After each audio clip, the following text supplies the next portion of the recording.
The rain had just stopped in the small coastal town of Brenshore. The streets glistened under the soft glow of the street lamps, and the smell of wet earth drifted through the air. Lyra stood at the edge of the pier, her dark coat pulled tightly. Around her, she was not from this world, but no one here would guess it. Her disguise was perfect human skin tone, human eyes. Even the way she breathed was adjusted to match Earth patterns. Her people, the Varans, had prepared her for this. On Vera, humans were described as unpredictable, stubborn, and dangerous. They were said to be capable of kindness, but also of great destruction. Lyra's mission was simple: watch a human named Tom, learn about his behavior, and send regular reports back to the council. She was told not to get close, not to let him suspect, and above all, not to trust him. Her target lived in a small apartment above a bakery, not far from the pier. She had already studied his schedule from a distance. He woke up early, walked to the harbor to check the fishing boats, then spent the day repairing nets or helping the other workers. Sometimes he stayed out late, sitting by the water with a notebook. Tonight, he was there again, sitting on a bench at the far end of the pier, a steaming cup of coffee in one hand. Lyra pretended to be taking photographs of the sunset's reflection on the water, but her camera alien technology hidden in a human shell was quietly scanning his face, tracking his expressions, and recording his movements. She sent a quick silent message through her earpiece. Target located. Observation begins. Tom did not look dangerous. His hair was a little messy, his jacket patched in several places, and his shoes worn. Yet Lyra knew better than to be fooled by appearances. Humans were dangerous because of what they could imagine. Give them nothing, and they would build something from scraps. Deny them freedom, and they would fight harder than anyone expected. As she adjusted her camera, Tom glanced in her direction. For a moment, their eyes met. Lyra looked away quickly, pretending to focus on the horizon. She had been warned about this. To human eyes could be unnerving. The connection felt different from anything she had known among her own people. As if he could see past the surface, she finished her scan and walked toward the bakery. Her temporary apartment was above a small bookstore nearby, a perfect cover for someone pretending to be a visiting researcher. Inside, the room was small but neat. She removed her coat, sat by the desk, and activated her recorder. A small blue light glowed on the device. Day 1, she began, her voice calm and professional. Target remains unaware of surveillance. No signs of hostile activity. Subject interacts politely with locals, often offers help without payment, displays signs of unnecessary generosity. She paused. The council preferred reports to be factual, stripped of personal opinion. She erased the last sentence and continued. Observation will proceed as planned. Estimated time until full behavioral analysis, 3 months, when the recorder clicked off. The room felt very quiet. Lyra leaned back in her chair, staring out the small window. She reminded herself this was just the start. There would be more to see: patterns, habits, and perhaps weaknesses. The next morning, she decided to get closer. It would be easier to study him if she had an excuse to interact. She carried a broken radio she had found in the bookstore's storage room and walked toward the harbor. Tom was there, repairing a fishing net. "Excuse me," she said, her voice careful. "Do you know how to fix this? I think something is wrong with the wires." Tom looked up, surprised, but smiled. "Sure, I can take a look. I'm not an expert, but I've fixed a few radios." As he examined the device, Lyra studied him. His hands were rough from work, yet moved with care. He explained each step he was taking, as if he wanted her to understand. "You just need a new connector here," he said, handing it back. "There's a shop 2 streets down that sells these cheap. If you can't find it, I can walk you there." "Later, thank you," she said. "No problem," he replied, already turning back to the net. The interaction had been short, but it was enough to notice something unusual. He had helped her without asking who she was or why she needed it. He had not tried to bargain or demand something in return, for someone raised on Vera, where every favor had a cost. This was strange. Over the next few days, Lyra found small ways to keep contact. She bought bread from the bakery where he sometimes helped, asked about local events, and even joined a group of townspeople to watch a fishing boat return at sunrise. Each time, Tom greeted her with the same casual warmth. Her reports began to fill with more detail, not just his actions, but the way people reacted to him. They trusted him. They smiled when he approached. Children ran to him with questions about the sea, and he always answered still. She reminded herself, appearances could be false. The council had warned her about human charm. They could win trust easily, sometimes only to use it later. One evening, as she sat at her desk preparing her next report, she hesitated before speaking. Day 9. She said slowly, subject continues to show patterns of cooperation and generosity. No evidence of aggression. Possible strategic kindness, further observation required. But as she turned off the recorder, she realized she had left something unsaid. Somewhere, in the back of her mind, a question had begun to form. What if the council was wrong? Lyra shook her head, pushing the thought away. She had a mission. Missions were not about questions, they were about answers. She would continue her work, gather the data, and leave when ordered. Yet as she looked out the window and saw Tom walking past the bookstore, laughing with an older fisherman, she found herself watching longer than necessary. Somehow, without her permission, the observation had started to feel personal. The days in Brinshore passed slowly, yet for Lyra, they were never dull. Every sunrise brought another chance to study her target more closely. The ocean air was cool in the mornings, and the smell of salt mixed with fresh bread from the bakery. Lyra told herself it was only the mission that made her walk past the harbor each day. In truth, she knew it was also the small chance of crossing paths with Tom. The council's orders had been clear: observe. Do not engage, but getting closer made it easier to collect accurate information. That was what she kept telling herself. One morning, she saw Tom struggling to carry a large wooden crate from the dock to the bakery. His steps were uneven, and the crate looked heavy enough to strain even his strong frame. Without thinking, Lyra stepped forward. Do you need help? She asked. Tom glanced at her, smiling in surprise. This thing's heavier than I thought. If you can grab that side, we might make it together. They carried the crate inside. Lyra noticed how he kept the heavier side toward himself, taking more of the weight without mentioning it. When they set it down, Tom exhaled and stretched his shoulders. Thanks, he said. That's the favors you've done for me. Now first the radio, now this. Lyra tilted her head. Favors? Helping carry this could have taken me forever alone. He grinned.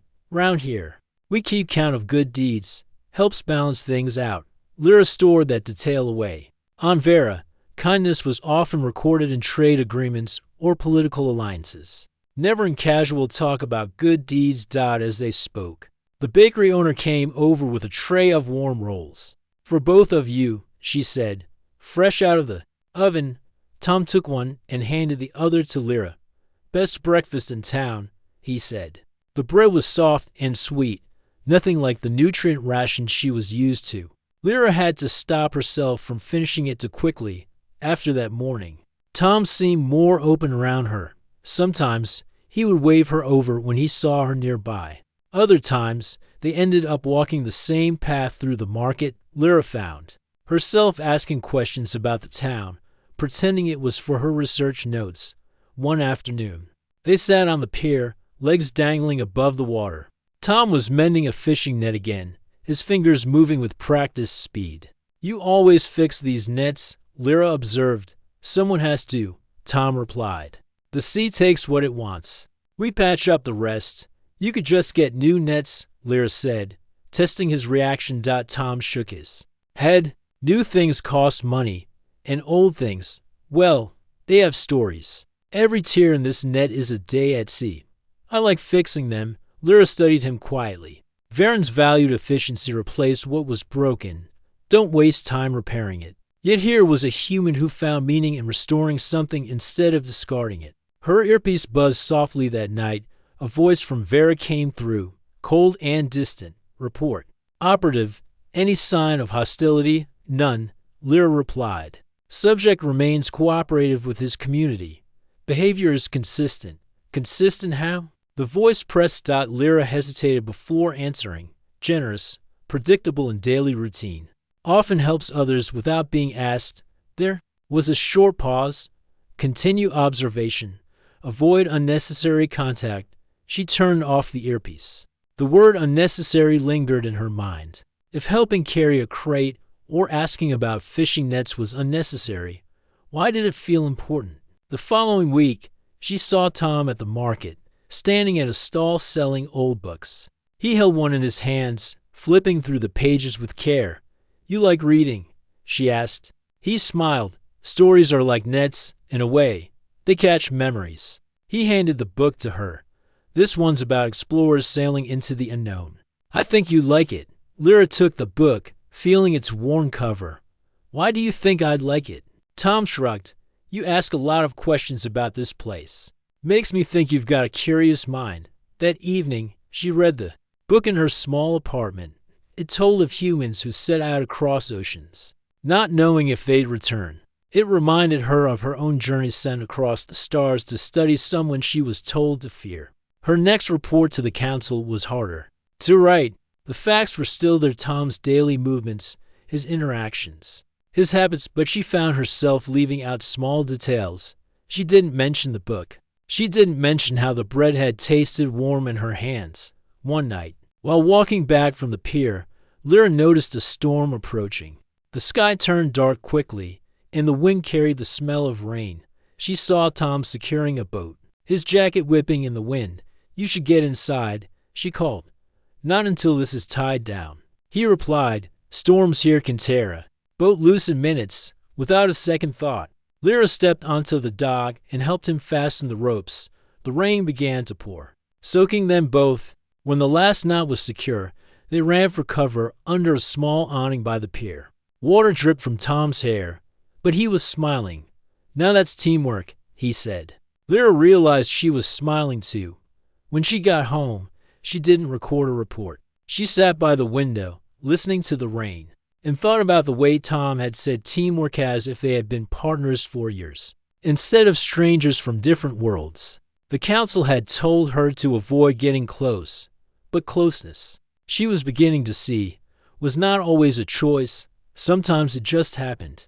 Like the tide coming in, and tides, she knew, were hard to stop. Weeks had passed since Lyra first arrived in Brinshore. The mission log on her recorder had grown longer, but her words were changing in ways she didn't fully notice at first. Her reports were filled with short, cold statements. Subject walked to market, subject repaired nets, subject helped local baker. Now, there were more details, small things that had nothing to do with the council's orders. Subject smiled when speaking to children. Subject gave half of his lunch to an old fisherman. Subject sat quietly by the water for 2 hours without moving, watching the sunset. Lyra told herself these details were important because they revealed personality patterns. That was the logical explanation. But in truth, she was no longer just studying him. She was learning from him. It was early morning when she saw Tom again, standing at the pier with his notebook. The sky was pale with the first light of dawn, and gulls circled overhead. Lyra walked toward him, her steps soft against the wooden boards. "What are you writing?" she asked. Tom looked up and smiled. "Just thoughts, things I notice. I write them down so I don't forget." Lyra tilted her head. "Why would you forget?" He closed the notebook. "Because life moves fast. If you don't hold onto small things, they slip away." His words lingered. In her mind, on Vera, memories were stored in perfect digital archives. Nothing was ever lost. But here, humans kept fragile records on paper, vulnerable to water, fire, or time. Maybe that was why they valued them so much. Later that day, they walked together to the market. Tom introduced her to a man who sold seashells polished to a smooth shine. "Pick one," Tom said. "First one you touch is yours." She reached for a pale blue shell with thin silver lines running across it. The shell fit perfectly in her palm. "It is beautiful," she said. "Keep it," Tom replied. "Something to remember Brinshore by." Lyra looked at him, unsure why the gesture made her chest feel strange. It was just a shell. It had no value on Vera. Yet she found herself closing her fingers around it as if it were rare treasure. That night, she sat at her desk with the shell beside her recorder. When she began her report, she paused after the first sentence. Day 23. Subject continues to show cooperation with community. Displays signs of attachment. The word had slipped out before she could stop it. She almost erased it, but DIDN single quotes T. The next morning brought another surprise. Tom appeared at her door, holding a small paper bag. Thought you might like breakfast, he said. Best apple tarts in town. Lyra accepted the bag, the warm scent drifting upward. Why bring this to me? He shrugged. Seemed like a good idea. They ate together by the window, the sunlight spilling across the table. Tom talked about his childhood, about fishing with his grandfather, about storms that came without warning, and about the day he decided he would never leave the sea. Lyra listened quietly. She didn't tell him about her own childhood on Vera, where days were measured by learning cycles and every choice was monitored by the council. She didn't tell him that the sea reminded her of the glass rivers on her homeworld. But she did tell him something else, something she had never shared with a human before. I have been too many places, she said softly, but Brinshore feels calm, different from other places I've known. Tom smiled.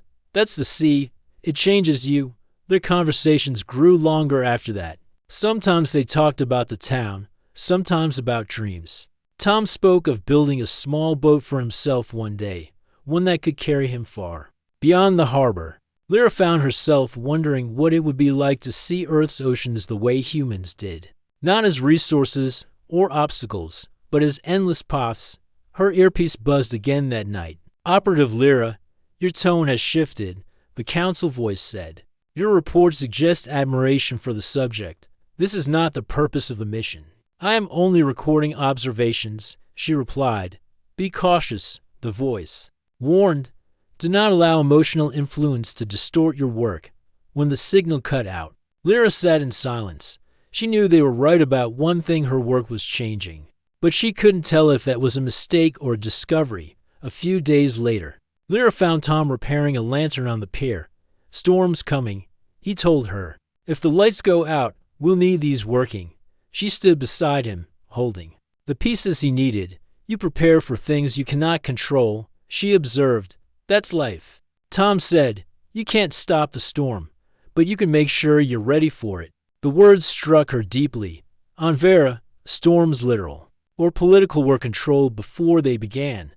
The council did not believe in letting chaos exist. Yet here was a human accepting chaos as part of the world. When the storm finally arrived that evening, it was fierce. The wind howled. Rain hammered against the buildings, and the sea roared like an angry beast. Lyra stayed inside, but she couldn't stop thinking about Tom out there, checking boats and ropes. At dawn, she found him sitting on the pier, soaked but smiling. Lost to nets, he said, but no boats. Could have been worse. Lyra looked at him and realized something had shifted, not in him, but in herself. She no longer saw him as just a target. She saw him as a person, one who faced storms instead of avoiding them, one who found meaning in small things, one who lived by choices, not orders. She returned to her apartment, the blue shell still on her desk. Her next report was short. Day 29. Subject's resilience is remarkable. Further study required. She didn't erase the word this time. The early morning in Brinshore was quiet. Waves rolled gently against the wooden post of the pier, and the salty breeze carried the faint cry of gulls. Lyra sat by her apartment window, the blue shell resting in her hand. She turned it slowly, tracing the silver lines with her thumb. The council's last transmission had been sharp. Prepared to return. Mission nearly complete. She should have felt relief. Instead, the thought of leaving left her unsettled. She told herself it was because there was still more to observe, patterns she hadn't fully understood. But deep down, she knew the truth. She didn't want to leave Tom. For days, she had tried to push the feeling aside. She stayed busy taking notes, walking the harbor, talking to townsfolk. But she also noticed something else, something strange, happening in her own body. At first, it was small, more fatigue than usual, moments of dizziness. a constant warmth under her skin. She thought it was Earth's weather or the salty air. But then she realized she had been avoiding certain foods, craving others she had never cared for before. Her training as an operative included basic medical scans. That morning, she finally decided to check. She placed her palm on a small alien device disguised as a simple notebook. A faint blue light passed over her skin, scanning deep into her system. The result appeared instantly. The device showed two life signs, hers, and one that was impossibly new. Lyra's breath caught. The readings were clear. She was carrying a child. Her hands trembled as she set the device down. She knew enough about variant biology to understand what this meant. A child like this, with both variant and human genetic markers, should not even be possible on Vera. The Council had taught that such hybrids would be unstable to unpredictable, to dangerous. They feared the combination of human creativity and variant intelligence, claiming it could create someone capable of breaking every boundary for the first time in her life. Lyra felt fear not for herself, but for the small life growing inside her. She didn't know what the Council would do if they found out. No, she did know, and the thought chilled her. A knock came at her door. She quickly closed the device and hid it beneath her papers. Lyra. Tom's voice. You in there? She opened the door. He was holding 2 cups of coffee, steam curling into the cool morning air. Thought you might like one, he said. You look tired. She forced a small smile. I didn't sleep much. They sat together at the small table. Tom spoke about the fishing boats returning early and a rumor of a festival next week. Lyra nodded, but her mind was far away, hearing the echo of the Council's warnings. Hybrids are a threat to all worlds. When Tom noticed her silence, he leaned forward. You okay? For a moment, she almost told him. The truth hovered on her lips, but she swallowed it. Just thinking, she said. Later that day, she walked along the edge of the beach, her boots pressing into the damp sand. She tried to plan. Her next move, the safest choice, according to her training, was to return to Vera immediately and report everything. But that would mean giving the Council control over the child. Her earpiece buzzed. Operative Lyra, status update. She steadied her voice. Observation continues.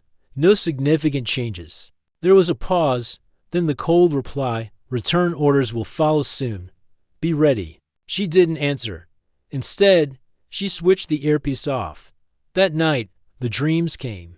She saw a small child standing between 2 worlds, one of shining towers under a violet sky, the other of wide oceans under a golden sun. The child looked at her with bright, knowing eyes, and when they smiled, it was both familiar and strange. Lyra woke with her heart pounding. She knew what the dream meant.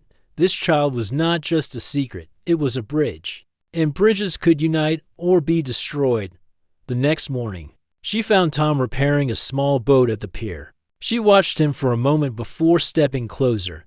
You work hard, she said. He glanced at her, smiling.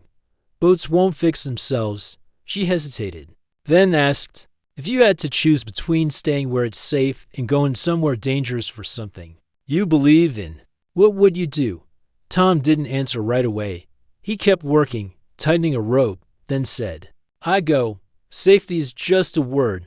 Some things matter more. His answer sank into her like a stone dropping into deep water. She knew then. She couldn't return to Vera, not yet. But her choice was not without risk. That evening, as she returned to her apartment, she noticed a shadow across the street. A tall figure stood still, watching her. She recognized the stance. The way the figure's hand rested near their belt, a Veran operative. Her pulse quickened. The Council already knew something was different. They had sent someone to watch her. Inside, she locked the door and checked the scanner again. The second life sign was still there, stronger than before. She placed her hand over her stomach, feeling the faintest connection to what was growing within her. She whispered softly, almost without thinking, I'll protect you. The storm was coming. She could feel it, and this time, she would not face it as an operative following orders. She would face it as someone with something worth fighting for. The days after Lyra spotted the shadow across the street were filled with unease. Brinshore still looked peaceful, the same slow mornings, The same sound of gulls above the waves, but she felt the change. It was in the way certain. Footsteps followed hers down the quiet lanes. In the brief flashes of movement she caught in the corners of her vision, the council's patience was running out. She avoided walking alone at night. She started using side streets instead of the main market road. Every time she left her apartment, she checked the reflection in shop windows to see if someone trailed behind her. Tom noticed something was wrong. They were sitting on the pier one afternoon, the sunlight glinting off the water, when he said, "You've been looking over your shoulder a lot. You in trouble?" Lyra hesitated. The truth was too big to say out loud, but the silence between them grew heavy. "There are people who want me to leave," she finally said. "Leave Brinshore, leave Earth." Tom studied her face, his brow furrowed. "What kind of people are we talking about?" "The kind who don't take no for an answer," she said quietly. His eyes searched hers for a long moment. "Do you need help?" She almost said no. She had been trained to work alone, to trust no one outside her mission. But she remembered the blue shell on her desk, the mornings they had shared coffee, the way he faced storms without fear. "Yes," she said at last. That night, she explained more, though not everything. She told him she was part of a group from far away, sent here to observe. She told him that leaving now would be dangerous, and that she couldn't let the people after her find what she was protecting. She didn't mention the child directly, but Tom seemed to understand there was something or someone precious involved. "Then we don't let them find you," he said simply. They made a plan. Tom knew the coastline better than anyone in Brinshore. There were hidden inlets and old storage sheds no one used anymore. They could move between them, staying ahead of the ones following her. The next morning, before the sun had fully risen, they left the apartment. Tom carried a small pack with food and water. Lyra carried her alien device, hidden beneath a folded blanket.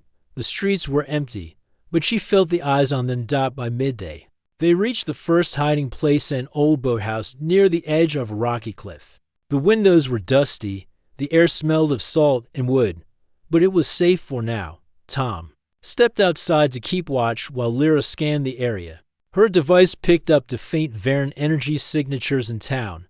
The operatives were closing in. "They're here," she told him when he came back inside. "Then we keep moving," Tom replied. "We'll stay ahead of them. They travel mostly at night, keeping to narrow paths between the cliffs and the sea." Lyra stayed alert for the quiet hum of Varentech, too faint for humans to notice, but clear to her trained senses. On the third night, as they crossed a narrow strip of sand, Lyra's device gave a warning pulse. She grabbed Tom's arm and pulled him behind a rock just as a silver dart of light passed overhead. "They have a scout drone," she whispered. Tom's jaw tightened. "They're not just watching anymore. They're hunting." The next 2 days were a blur of movement.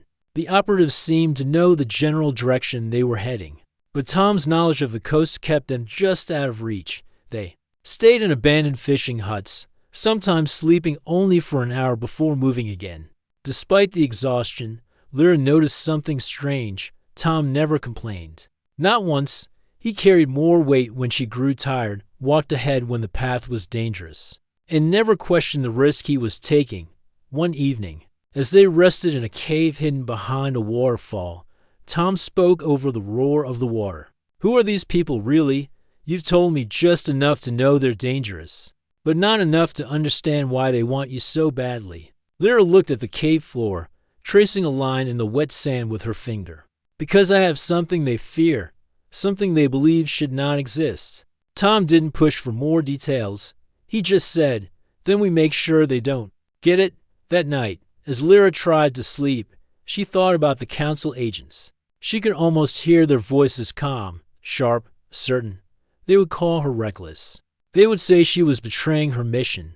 But when she thought of the life she was protecting, and of Tom's steady presence beside her, she felt a different kind of certainty. By dawn, they reached the outskirts of an old lighthouse. Tom said it hadn't been used in years. "From the top, you can see the coast for miles," he told her. "We'll spot them before they get close." They climbed the narrow stairs, the wood creaking under their feet. From the top, The sea stretched endlessly in every direction. The wind whipped at their clothes, and the air was sharp with salt. Lyra used her scanner again. This time, the readings were clear. 2 operatives were less than half a kilometer away. They found us, she said. Tom's hand tightened on the railing. Then we make our stand here. The hunt was over. The confrontation was coming, and Lyra knew the next. Ours would decide everything, not just for her, but for the child, for Tom, and maybe for the fragile line between 2 worlds. The small human settlement on the edge of the forest was peaceful that morning. The air was cool, and the wind carried the scent of pine trees. Birds sang from the tall branches, and the sun broke through the clouds in golden beams. No one would have guessed that danger was approaching from the stars. Lyra stood near the window of the cabin she now called home. Her hands rested on the small life growing inside her. She could feel faint movements now and then. It was a strange but comforting feeling. The child was a mix of her people and Daniel's, something no one had ever thought possible. For Lyra, it was no longer just a mission or a mistake, it was her future. Daniel entered quietly, carrying a tray of warm tea and bread.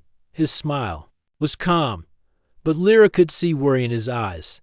"You didn't sleep much last night," he said softly. "I had dreams," Lyra replied, taking the cup he offered. "Not bad dreams, just strange ones. I think my people are searching for me." Daniel's face grew serious. "Then we need to prepare." Before Lyra could answer, a distant hum reached their ears. It was low at first, almost like the sound of faraway thunder, but it grew steadily louder. Lyra felt a chill run down her spine. She knew that sound, an approaching scout ship from her homeworld. "They found us," she whispered. Daniel set down the tray and moved to the door. "We'll have to get you to safety." But Lyra shook her head. "If they came for me, they won't stop. They'll search everywhere until they find me and the child." Outside, the hum grew into a roar. Through the trees, flashes of silver reflected the sunlight. A sleek alien craft glided low over the forest, scanning the ground. Daniel grabbed a small communicator from a drawer. "I'm calling the village council. They need to know, within minutes." A group of humans arrived, hunters, farmers, and a few who once served as soldiers. They carried old rifles, bows, and a couple of energy weapons salvaged from past battles with alien raiders. The leader, a tall man named Tomas, looked at Lyra. "If they're here for you, we'll protect you. You've helped us before.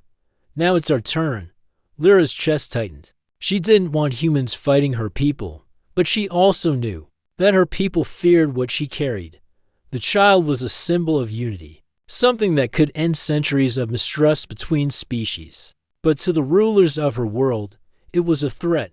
The scout ship circled once more, then disappeared behind the hills. The forest fell silent. Everyone knew it would be back, this time with more ships. That night, the settlement prepared for the worst. Fires were put out to hide their location, supplies were moved underground, and guards took positions along the outer paths. Daniel stayed close to Lyra, helping her pack a small bag in case they had to run. "Do you regret it?" Daniel asked quietly as he placed warm clothes inside. Lyra looked at him with steady eyes. "Regret what? Meeting you? Carrying this life? No. I regret that our worlds are so afraid of each other. But I don't regret us." The sound came again, this time sharper, louder, and accompanied by streaks of light in the sky. 3 ships descended through the clouds, their engines glowing like molten metal. "They're here," Tomas said grimly. Lyra's instincts screamed for her to hide. But another part of her knew she couldn't run forever. If she ran now, the settlement might be destroyed in the search. She had to make a choice: face them or flee deeper into the wilderness. The ground trembled as the ships landed on the edge of the forest. Tall figures stepped out, their armor reflecting the pale moonlight. Lyra recognized the markings on their suits. They were elite hunters sent only for the most serious missions. Her people had arrived, and this time they would not leave without her. The air inside the grand hall was still, almost heavy with expectation. Tall silver pillars rose on each side, stretching toward a high ceiling made of crystal panels. Soft blue light filtered through, casting the chamber in a calm glow. It was a place designed to impress, to make visitors feel both welcomed and slightly overwhelmed. Human soldier David stood at the side of the main path, his posture straight, his hands resting lightly on the handle of his ceremonial blade. He was part of the human honor guard assigned to this event, the first face-to-face peace meeting between the United Human Alliance and the Varian Empire in over 50 years.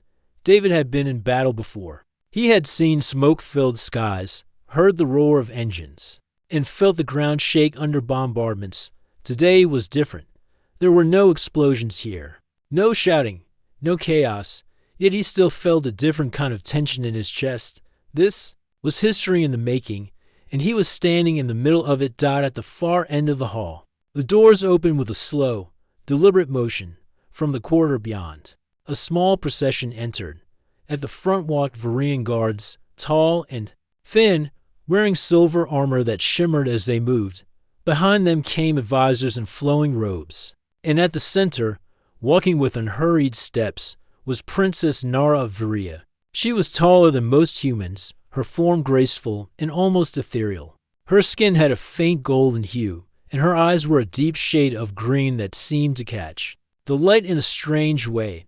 Her hair was gathered in a long braid, woven with delicate strands of silver thread. She carried a ceremonial staff, its top shaped like a blooming starflower, the symbol of her royal house. From the moment she entered, David could sense something unusual about her. She walked as if every movement was measured, her head held high, her gaze forward. Yet there was a flicker in her eyes when she glanced, just for a second, toward the human soldiers standing guard.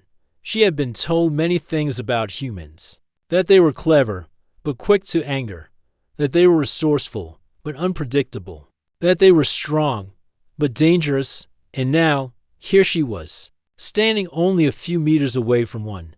David kept his expression neutral, as he had been trained, but his eyes met hers briefly. It was not a long stare, just a fraction of a second. Still, something passed between them, a small recognition, like the first note of a song. The delegation moved toward the central table, a large oval of polished stone. Representatives from both sides took their seats. The air seemed to grow even quieter, as though the hall itself was holding its breath. The first words spoken were formal greetings. Voices were calm, polite, and careful.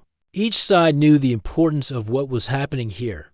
But while the officials spoke, David noticed something. Every now and then, the princess's gaze would shift toward him. It was never obvious, only when others were focused elsewhere. She was doing her best to remain composed, her posture perfect, her tone steady. Yet inside, her thoughts were not still.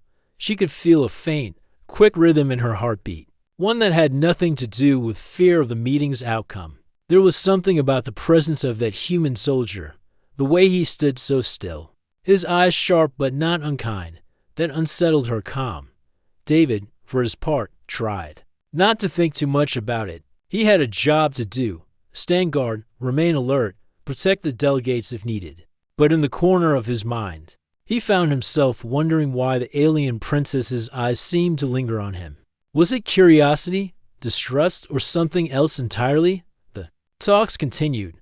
Papers were exchanged. Small gifts were presented. The Varian advisors spoke in soft, flowing tones, their words translated instantly by discreet devices at the table. Human representatives replied in clear, direct speech. Through it all, David stood silent. He was aware of every movement in the room, every shift of the princess's hands on her staff, every subtle change in her breathing. She was good at hiding her emotions, better than most humans he knew. But even the best masks had small cracks.